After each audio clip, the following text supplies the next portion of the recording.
केदारनाथ से सीधे बद्रीनाथ, एक ऐसा मार्ग जिससे गुजरने के बारे में कोई सामान्य मानवी तो सोच भी नहीं सकता था, जहां मानो मनुष्य जीवन का अस्तित्व ही नहीं था।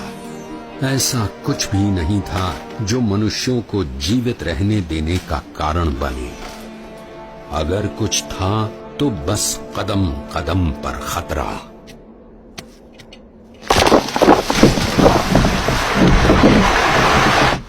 शून्य के नीचे का तापमान जो पानी को पीने के लायक भी नहीं छोड़ता था।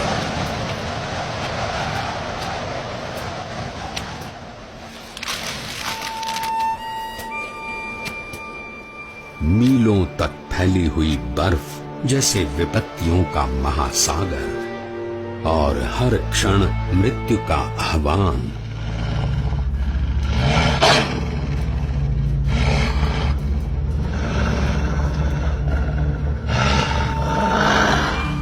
पर केवल 11 वर्ष का एक बालक कृत निश्चयी था अपने ध्येय तक पहुंचने के लिए।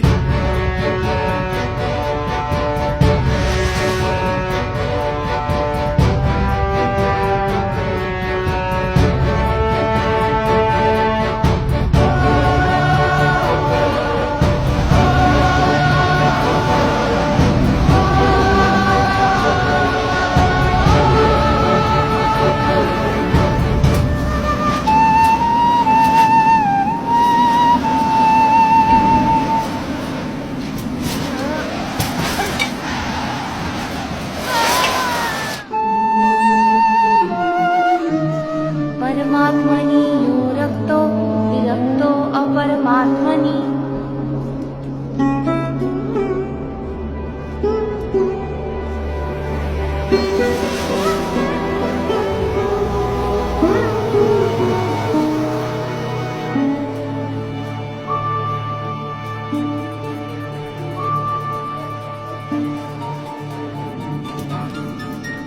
परमात्मनि यो रक्तो विरक्तो अपरमात्मनि।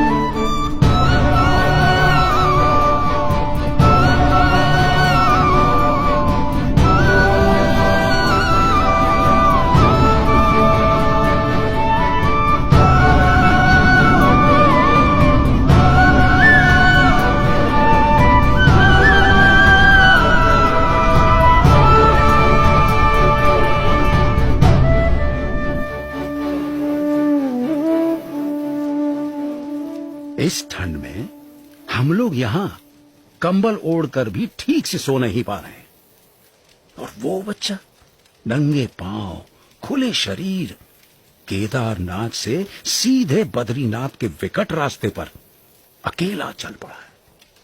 क्या हुआ होगा उसका?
ऐसा क्या था जिसके कारण कोई भी प्रकार की परिस्थिति नीलकंठ वर्णी को रोक सकने में असमर्थ हो जाती थी। कभी हिम प्रपात तो कभी भयानक बारिश, अनजान और निर्जन रास्तों में जंगली जानवरों से आकस्मिक भेंट, अनजान रास्तों को समझकर पहाड़ियों और खाइयों के बीच में से भी रास्ता कर लेने की चुनौती, और आराम करने के लिए धरती का बिछौना और आकाश की चद्दर। नीलकंठ वर्णी की दृष्टि में ऐसा कुछ भी नहीं था जो इस मनुष्य शरीर से नहीं हो सकता था।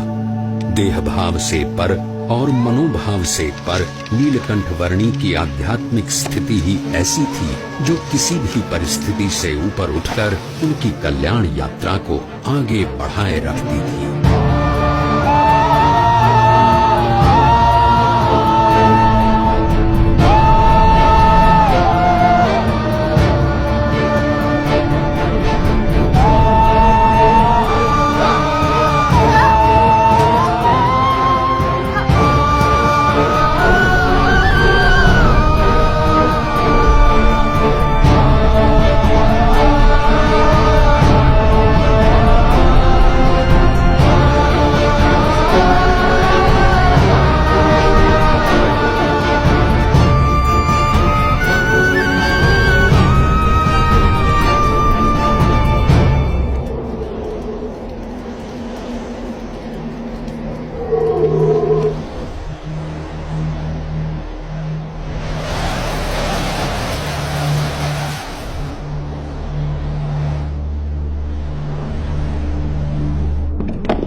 ऐसे विपरीत हालात में भी अपने नियम, धर्म और अपनी भक्ति के नित्य क्रम के साथ कोई भी समझौता न करके भक्ति की प्रणाली की पुष्टि करता हुआ एक ऐसा उदाहरण नीलकंठ वर्णी ने प्रस्थापित कर दिया जो सदा के लिए भक्ति रीति का पोषण करता रहेगा।